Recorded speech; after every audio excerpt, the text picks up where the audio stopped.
Bonjour, dans cette vidéo, j'ai décidé de vous présenter un instrument mis à disposition par l'Union internationale des huissiers de justice, les vade-mecum, qui permettent de comprendre et d'appliquer les règlements de l'Union européenne.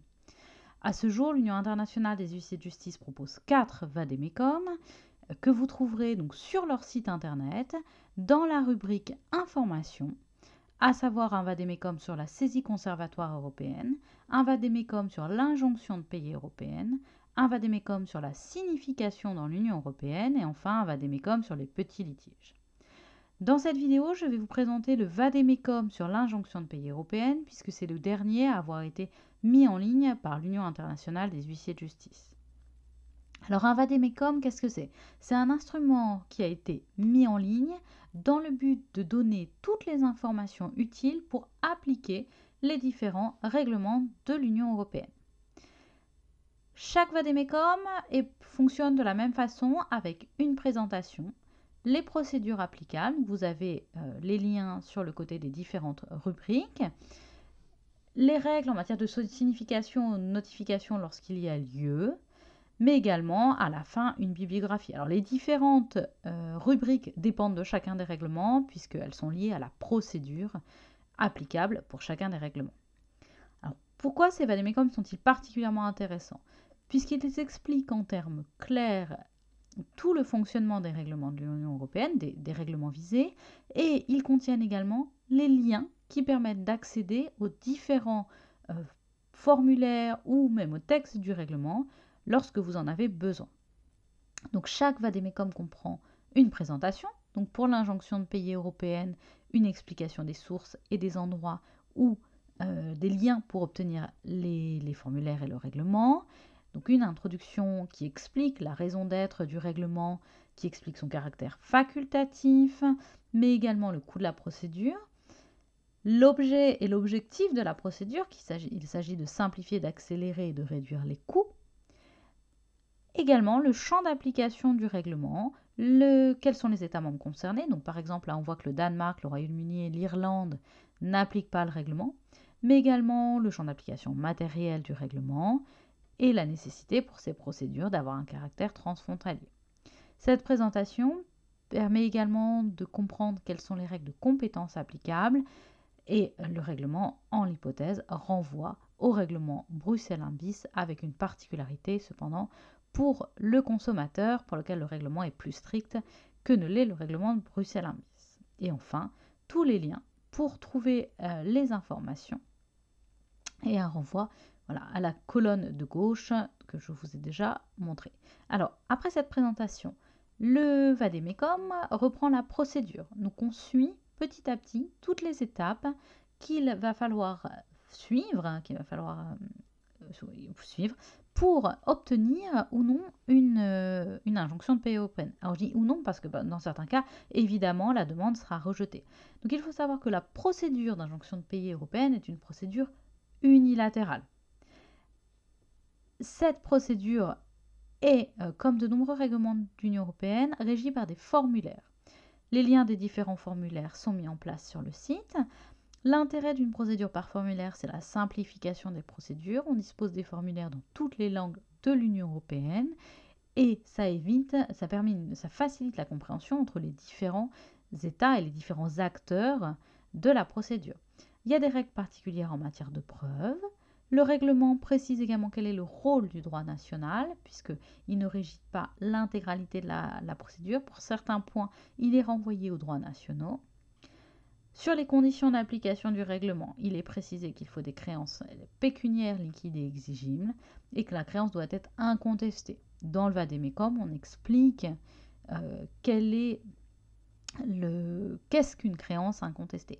Donc vous trouvez véritablement tous les éléments nécessaires pour utiliser la procédure. On vous explique comment procéder à la demande, quels sont les éléments qui sont nécessaires, la nécessité de signer la demande, son introduction, la possibilité de s'opposer au recours à une procédure ordinaire.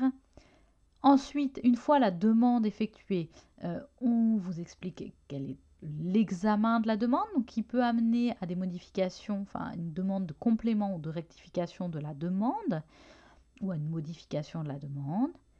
Si la demande ne répond pas aux conditions prévues par le règlement, elle sera rejetée. Donc là encore, on vous explique quelles sont les règles en matière de rejet. A l'inverse, si elle répond à toutes les conditions, les juges délivreront, la juridiction délivrera une injonction de payer européenne. Et là, on vous explique sous quelle forme, dans quel délai, quelles sont les informations qui sont données au défendeur. Puisque cette procédure est une procédure unilatérale, il est important de tenir compte des règles de signification et de notification pour s'assurer que le défendeur obtient la protection, l'information dont il a besoin et donc la protection, nous le verrons, qui fait aussi l'objet d'une catégorie à part. Donc, en quoi le règlement respecte-t-il les droits de la défense? Quelles sont les différentes modalités de notification et de signification selon que l'on obtient la preuve ou non de la réception par le défendeur, ou alors si la signification est réalisée à un représentant. Les règles en matière de protection du défendeur qui disposent de deux facultés. Il peut s'opposer à l'injonction de payer ou il peut demander, dans des cas exceptionnels, un réexamen. Donc les deux procédures sont également expliquées dans le règlement. Vous avez également, dans le vade-mecum, vous avez également les points sur le refus d'exécution ou la suspension, la limitation de l'exécution. Donc ce vade-mecum est, vous le voyez, très complet et il finit par l'élément clé lorsqu'on cherche à obtenir une injonction de payer, c'est bien évidemment en vue d'obtenir son exécution. Donc toutes les règles en matière d'exécution de l'injonction de payer européenne sont précisées ici. Le règlement injonction de payer européenne a été modifié et depuis le 14 juillet 2017, de nouvelles règles sont applicables. Le vade-mecum contient les anciennes règles et les nouvelles, puisque les nouvelles ne s'appliquent que pour les injonctions qui ont été demandées depuis juillet 2017, et dès lors, les anciennes règles continuent à s'appliquer pour les injonctions de payer européennes en circulation et demandées avant cette date. Donc vous avez les articles qui ont été modifiés avec les précisions sur ces points.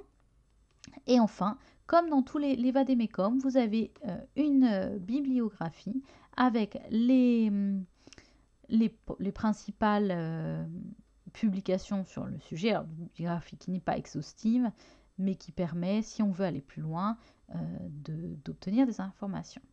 Enfin, comme tout le site de l'Union internationale des huissiers de justice, le vade-mecum est en deux langues. Il est également disponible en anglais pour tous ceux qui souhaitent obtenir les informations dans cette langue. Donc, le même principe s'applique pour les différents vade-mecum, les 4 vade-mecum dont je vous ai parlé. N'hésitez pas à utiliser ces vade-mecum et à contacter l'Union internationale des huissiers de justice si vous avez des questions sur leur fonctionnement. Les différents vade-mecum ont été mis en place pour être utilisés et c'est un vrai outil pratique pour toutes les personnes qui sont intéressées par ces procédures. Avant de terminer, je vous rappelle mes coordonnées et je vous dis à bientôt pour une nouvelle vidéo.